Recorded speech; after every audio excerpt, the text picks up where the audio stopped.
जब तेरी रजा रहे और तू ही तू रहे, बाकी न मैं रहूं।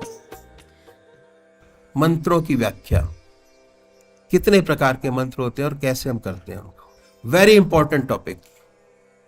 कुछ संत लोग जो अपना जाप करते हैं वह अपना जाप छोड़ जाते हैं, जाप सिद्ध होता है, और उनके जो शिष्य हैं या उनके साथ में आए परमात्मा के रास्ते पर चलने वाले जब वो उन मंत्रों को पकड़ते हैं, उनका काम बहुत सरल हो जाता है, रास्ता आसानी से तय होने लगता है। मंत्रों की बड़ी विशेषता है, मंत्र अच्छे भी हैं और खराब भी हैं। सिद्धियां दो प्रकार की होती हैं, एक अच्छी सिद्धि और दूसरी खराब सिद्धि। अच्छी सिद्धि आपको ऊपर उठाती है और उठाकर परमात्मा तक पहुंचाती है, एक मंत्र के सहारे ऊंचा उठाती है, ऊंचा उठाकर परमात्मा तक पहुंचाती है। कुछ लोग मंत्रों द्वारा ईवल स्पिरिट्स, भूत प्रेतों को सिद्ध करते हैं, उनसे दुनिया का विनाश कराते हैं। हम उनको अघोरी बोलते हैं, अघोरी। वे शमशान में जाकर मंत्रों का जाप करते हैं। मेरे दादा गुरु महाराज के साथ एक ऐसी ही घटना घटी जो मैं आपके सामने रखूंगा। महात्मा रामचंद्र जी महाराज और मथुरा महात्मा रघुवर दयाल जी महाराज मथुरा पधारे। मथुरा में चच्चा जी महाराज छोटे भाई ने कहा कि मथुरा की सैर कराएं, तो रामचंद्र जी महाराज ने उनको जाने की इजाजत दे दी कि जाइए घुमाइए। मथुरा सैर करने जा रहे थे कि रास्ते में एक अघोरी से पाला पड़ गया। बच्चा चलो हमारे साथ, ये भी बस्ती में थे, पूरे ध्यान की प्रगाढ़ अवस्था में रहे। उन्होंने उत्तर कहा कि चलो, चले गए शमशान घाट में, उनको बैठाला, बच्चा बैठो, बड़े आराम से बैठ गए, बहुत प्यार से, जैसा बैठाया बैठ गए। उसने जिस आत्मा को सिद्ध किया था उसे बुलाया और चच्चा जी महाराज के ऊपर छोड़ दिया। चच्चा जी महाराज तो सदगुरु का सहारा पाए हुए थे, उन पर क्या किसी चीज का असर होता। ध्यान अवस्थित हो गए, गहरे ध्यान में बैठ गए। ध्यान की विशेषता है। और ध्यान में बैठते ही वो जो रूह थी वो हाथ जोड़कर खड़ी हो गई, बोले क्या आज्ञा है। बस उसको उस अघोरी पर उल्टा छोड़ दिया। वह नाचा नाचा फिरता रहा, हाथ जोड़े, पैर पकड़े, बचाओ बचाओ। जब बड़ा रोया, गड़गड़ाया, तो महात्मा जी ने उसे क्षमा किया और कहा कि आइंदा ऐसी हरकत कभी ना करना, और उस आत्मा को आजादी दिलाई और वह बंधन से छूट गई। जब वापस पहुंचे तो उनके बड़े भाई श्री रामचंद्र जी महाराज ने सब जान लिया। बहुत डांटा कि तुमने क्या किया, क्या ये हमारा काम है? ये तमाशा दिखाने का काम हम लोगों का नहीं। कान पकड़वाए तो यह है मंत्रों की किस्म का हमारे बुजुर्गों ने बताया नहीं, प्रैक्टिकल करके दिखाया। अध्यात्म में मंत्रों की बड़ी आवश्यकता पड़ती है और उसे कहते हैं बीज मंत्र। बीज मंत्र देने वाले बहुत से होते हैं, बहुत से गुरु हैं जो आपको ₹1.25 की माला दे देंगे, कहते हैं कि भाई बसते जाओ सीताराम सीताराम, उसी से तुम्हारा कल्याण हो जाएगा। सारी जिंदगी माला रटते रटते हो जाती है, कोई फायदा नहीं होता। ऐसे भी गुरु हैं अब अध्यात्म में तरक्की करने के लिए दो बातों की विशेष आवश्यकता पड़ती है। खेती सफल बनाने के लिए दो बातों की जरूरत है। एक तो जमीन अच्छी जुताई पकाई होनी चाहिए। उसके लिए पहले जमीन पर हल चलाते हैं, जो जड़े घास होती है उसको निकालते हैं। जब जमीन नर्म हो जाती है तो उसमें बीज बोते हैं। अब खेत जो है वो सुंदर रूप से तैयार हो गया और बीज गड़ा सला मिल गया, तब कोई भी फायदा नहीं। बीज मिला बढ़िया तो खेती लहलाती है, और बीज कोई रद्दी सद्दी मिल गया तो सारी मेहनत बेकार हो जाती है। ऐसे साधक को पहले अपने खेत को तैयार कर लेना चाहिए। खेत हमारा हृदय है, अपने हृदय को तैयार करें। हम अपने आप को देखें कि उस खेत में घास कैसी है, जड़ें तो नहीं लटक रही, गंदी घास तो नहीं है जो बीज को नष्ट कर देगी। उस घास की हम सफाई करें और अपने खेत को तैयार करें। खेत तैयार करने के लिए सत्संग बड़ी मदद करता है। हम सत्संग में जाते हैं, बुजुर्गों की कृपाधार मिलती है और हमारे हृदय में ऐसी शुद्ध भावना होती है कि प्रभु जितनी मेरी कमजोरियां हैं उन्हें दूर कर दो। जब तक घास नजर नहीं आती, जड़ें नजर नहीं आती, तो सफाई शुरू नहीं होती। ये बड़ी भारी परमात्मा की दया कृपा होती है। जब ये रोशनी पैदा होती है कि हमारे अंदर कोई कमियां हैं, तो उसकी सफाई शुरू से होती है। उदाहरण के लिए एक कमरा है, खूब अंधेरा है, उसमें सोए हैं, बेखबर पड़े हैं, बड़े आराम से जिंदगी चल रही है, सब कुछ बढ़िया लगता है। आपका थूक आया, बिस्तर पे पड़ गया, कमरा अंधेरा है, बिस्तर गंदा हो गया, लेकिन इसका आपको होश ही नहीं। अब इस कमरे में रोशनी ले आइए, लैंप ले आइए। रोशनी आते ही अब बड़बड़ा उठेंगे, उठकर कहेंगे अरे ये मेरी चादर है, ये तो गंदी हो गई, इसको बदलो। नजर दौड़ाई, नीचे कूड़ा पड़ा है, इसे भी साफ करो। ये मकड़ियों ने जाल लगा रखे हैं, इनको भी साफ करो। जब रोशनी पैदा हो जाती है, उसमें अपनी गंदगी और सफाई, अच्छाई और बुराई दोनों नजर आती हैं। उस गंदगी को दूर करने का प्रयत्न शुरू हो जाता है। यही सच्चा अध्यात्म का मार्ग है। जब तवज्जो हृदय पर पड़ती है, तो मनुष्य अपने आप को देखने लगता है कि मैं क्या हूं। उससे पहले नहीं देख पाता। जब तक अपने आप को नहीं देख पाता, बड़े आराम से सोता है। 1000 पीछे 999 ऐसे व्यक्ति संसार में सोते रहते हैं, अपनी तरफ नहीं देखते, दूसरों की कमियां देखते हैं, बाहर देखते रहते हैं, अंदर नहीं देखते। अंदर देखें तो अपना कूड़ा करकट नजर आए और कुछ साफ करने का प्रयत्न हो। जब हम संतों के पास जाते हैं, जब उनकी कृपाधार पड़ती है, तो हम अपने हृदय को देखना शुरू करते हैं। जब रोशनी पैदा हुई, हमने अपने हृदय को देखना शुरू किया, फिर हमें नजर आता है कि इसमें तो कई तीखे कांटे हैं, कांटे वाली झाड़ियां हैं, काम है, क्रोध है, लोभ है, मोह है, अहंकार है, झूठ है, मक्कारी है, फरेब है। जब नजर आ जाता है, तब फिर दूर करने की चेष्टा शुरू हो जाती है कि कैसे हमें इनसे छुटकारा मिले।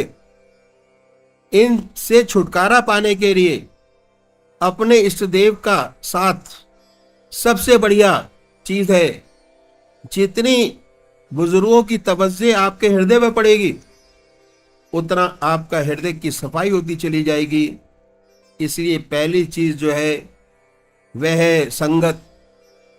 उपदेश तो सबको मिल जाता है, राम नाम में तो सबको लगा दिया जाता है, लेकिन बीज मंत्र जब मिलता है, जब गुरुदेव देख लेते हैं कि यहाँ साधक ठीक है, उसे बीज मंत्र देते हैं। बीज मंत्र है चित्त की एकाग्रता प्राप्त करना, जो सदगुरु से प्रदान होता है। जब हृदय जाग जाता है, हृदय में प्रेम से भरपूर हो जाता है, हृदय में प्रेम का जज्बा पैदा हो जाता है भगवान की सच्ची भक्ति के लिए, फिर वह साधक लग लिपट जाता है सच्ची आध्यात्मिक उड़ान के लिए। जैसे खेत के लिए अच्छे बीज की आवश्यकता होती है, वैसे साधक के लिए भी आवश्यक है कि बीज मंत्र किसी अच्छे सदगुरु द्वारा प्राप्त हो। अब खराब बीज मिल गया तो उसका कोई फायदा नहीं, साथ साथ यदि खेत खराब है, उपजाऊ नहीं, तो भी कोई फायदा नहीं। दोनों चीज अच्छी होनी चाहिए, बीज भी अच्छा और खेत भी अच्छा, तब आनंद ही आनंद होता है।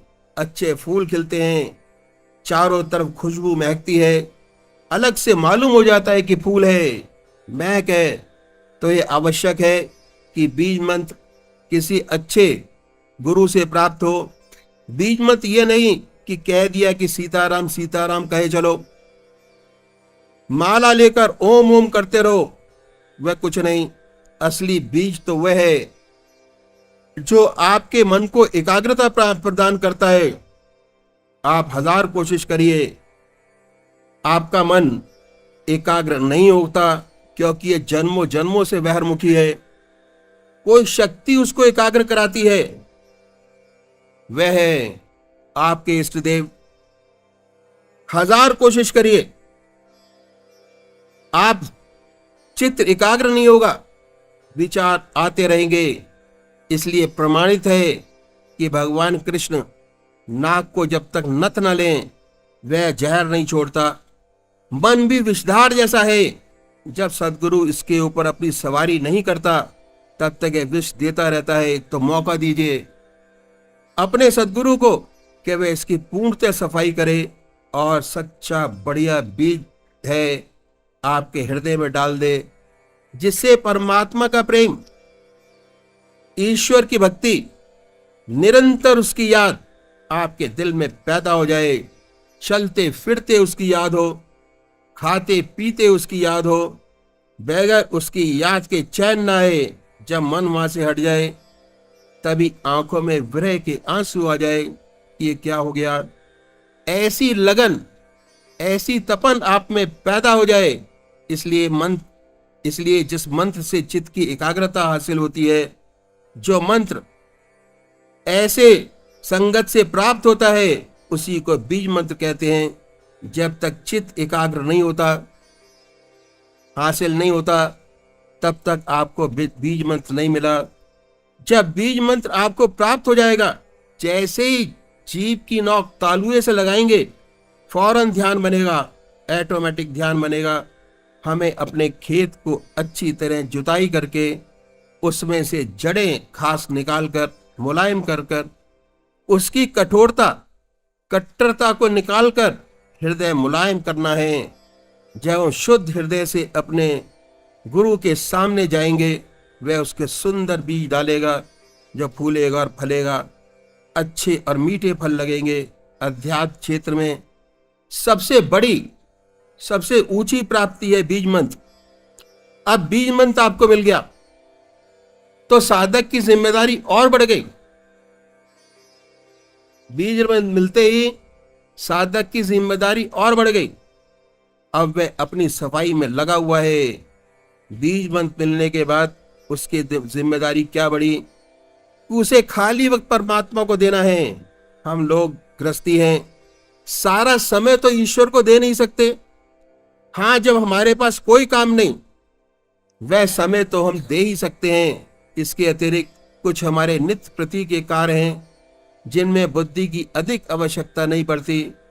उन नित्य कर्म के साथ साथ किसी फिल्म धुन गुनगुनाने के बजाय परमात्मा के नाम को ले सकते हैं, क्योंकि अब हमारी जिम्मेदारी और बढ़ गई। अब तो उस परमात्मा के नाम को छोड़ना ही नहीं चाहिए। जीभ को तालुए से लगाइए और प्रभु की याद में निरंतर डूबे रहें। संसार के काम भी करते चलें, दस्त बकार, दिल बेयार, हाथ पैर काम करें, बुद्धि काम करे, लेकिन हृदय परमात्मा की याद में बर्फ की तरह पिघलता रहे।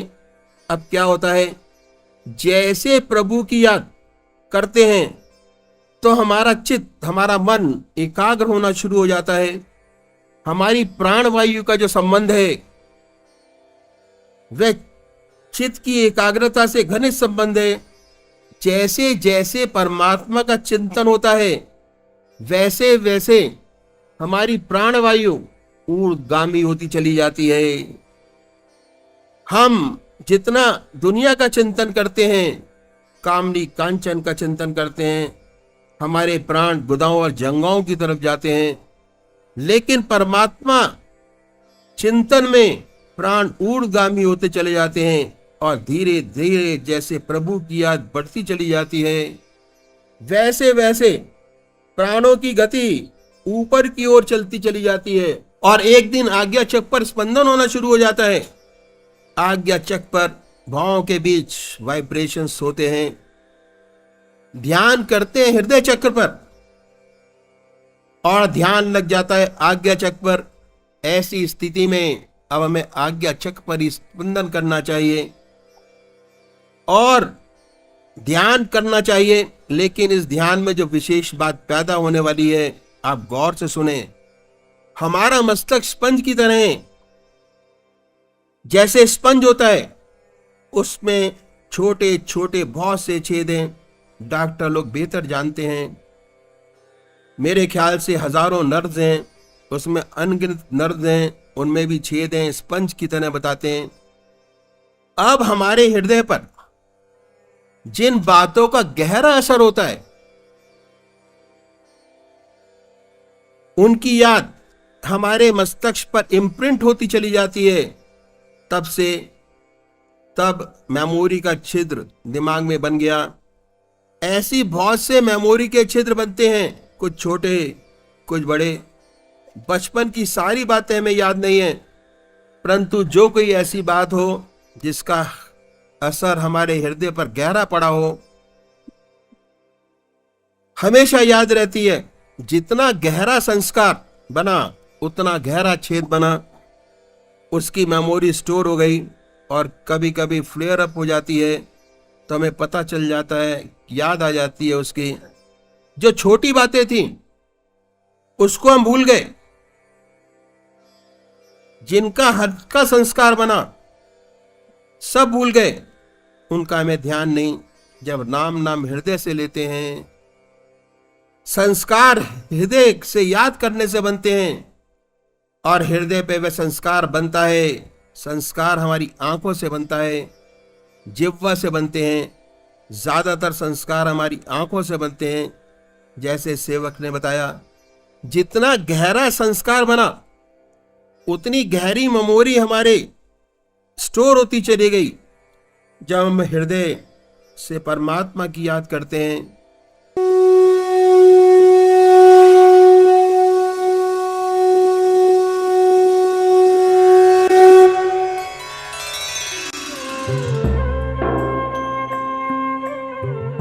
ध्यान योग के कार्यक्रम आनंद योग से निशुल्क जुड़ने के लिए संपर्क करें 9810239677।